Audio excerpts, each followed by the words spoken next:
नमस्कार दोस्तों, एक बार फिर से आप सभी का स्वागत है। बिहार शिक्षक भर्ती मैथ साइंस फिजिक्स में हम लोग पढ़ेंगे आज उत्तोलक, लीवर।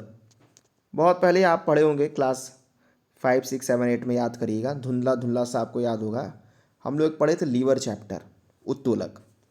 उसी उत्तोलक को आज एक बार फिर से हम आपके सामने, बहुत छोटा सा, बहुत जल्दी ख़त्म हो जाएगा।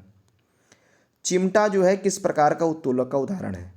तो तृतीय प्रकार का। अब कहेंगे एक बार हम आपको रिवाइज करा दें। देखिए, उत्तोलक 3 प्रकार से हैं।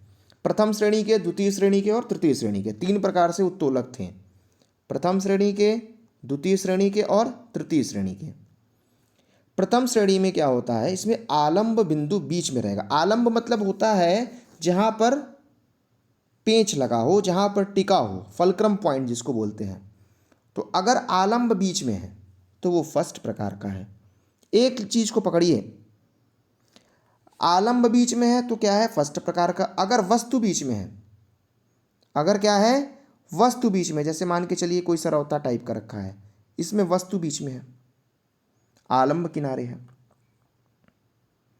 अब तीसरे प्रकार का जो है, इसमें प्रयास बिंदु बीच में रहेगा, जैसे चिमटा, जैसे चिमटा पकड़िए। तो 3 प्रकार के हमने आपको बताया। वैसे तो होता है, देखिए 3 चीज़ें होती हैं उत्तोलक में। एक भार बिंदु होता है, एक आलंब बिंदु होता है, एक प्रयास या आयास बिंदु होता है, जहाँ पर आप बल लगाते हैं। आलंब मतलब जहाँ पर टिका होता है, भार बिंदु जहाँ पर आप वस्तु होती है। ठीक है, तो 3 चीज़ें हैं। इन तीनों चीज़ों को अगर ध्यान से देखें तो पहले प्रकार में आलंब बीच में होता है। इसका सबसे बढ़िया उदाहरण है कैंची। सबसे बढ़िया उदाहरण है कैंची इसका। ठीक है, देखिए आलंब बीच में होता है कैंची में। जैसे आप तराजू देख लीजिए, हैंडपंप देख लीजिए, इन सब में जो फलक्रम पॉइंट जो होता है, जहां पर टिका होता है, वो सब बीच में होता है। द्वितीय प्रकार का जो उत्तोलक होता है, इसमें वस्तु बीच में होता है, जैसे सरौता। जैसे आप देखे होंगे नींबू निचोड़ करने वाली मशीन में भी नींबू बीच में लगाते हैं, वस्तु बीच में होता है। और तृतीय प्रकार में क्या है, इसमें बल बीच में लगाते हैं हम, जैसे चिमटा हो गया।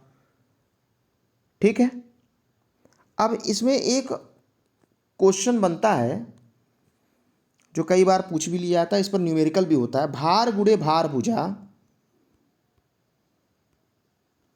इज इक्वल टू आयास गुणे आयास भुजा। आयास मतलब एफर्ट मान के चलिए, आयास भुजा।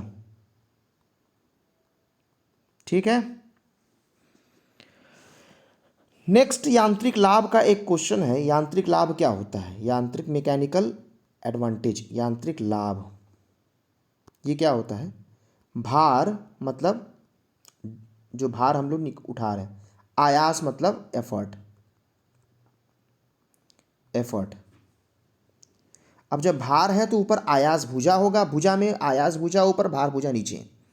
लेकिन यांत्रिक लाभ अगर बात करें, प्रथम श्रेणी के उत्तोलक का यांत्रिक लाभ 1 से बड़ा, 1 से छोटा और 1 के बराबर हो सकता है प्रथम श्रेणी में। लेकिन द्वितीय श्रेणी में उत्तोलक का यांत्रिक लाभ हमेशा 1 से बड़ा होता है, 1 से बड़ा, और तृतीय में हमेशा 1 से छोटा होता है। याद रखिएगा यांत्रिक लाभ के बारे में ये चीज़ें। अब आइए हम लोग ऑब्जेक्टिव कर लेते हैं तुरंत। मशीन की दक्षता क्या होती है? 100% से कम, कभी 100%। पहली बात तो कैपेसिटी हो नहीं सकती, 100 से कम ही होता है। उत्तोलक किस सिद्धांत पर कार्य करता है? आर्किमिडीज के सिद्धांत पर कार्य करता है। यह भार W है और प्रयास P है, तो यांत्रिक लाभ क्या होता है? यांत्रिक लाभ W/P होता है। ठीक है, निम्नलिखित में से कौन सा प्रथम श्रेणी का लीवर है? तो बीच में होना चाहिए फलक्रम पॉइंट होता है। चिमटा है नहीं, सरौता है नहीं, क्योंकि बीच में वहाँ पर वस्तु होती है। प्लायर हो सकता है। निम्न में से कौन सा यांत्रिक लाभ के लिए सही है? तो भार बटा आयास। निम्न में से प्रथम श्रेणी का जो है वो बताइए, उसका नाम तराजू, बीच में फलक्रम। तो ये था आपके सामने उत्तोलक, बहुत ही छोटा वीडियो। मिलते हैं नेक्स्ट वीडियो में, तब तक के लिए नमस्कार, जय हिंद, जय भारत।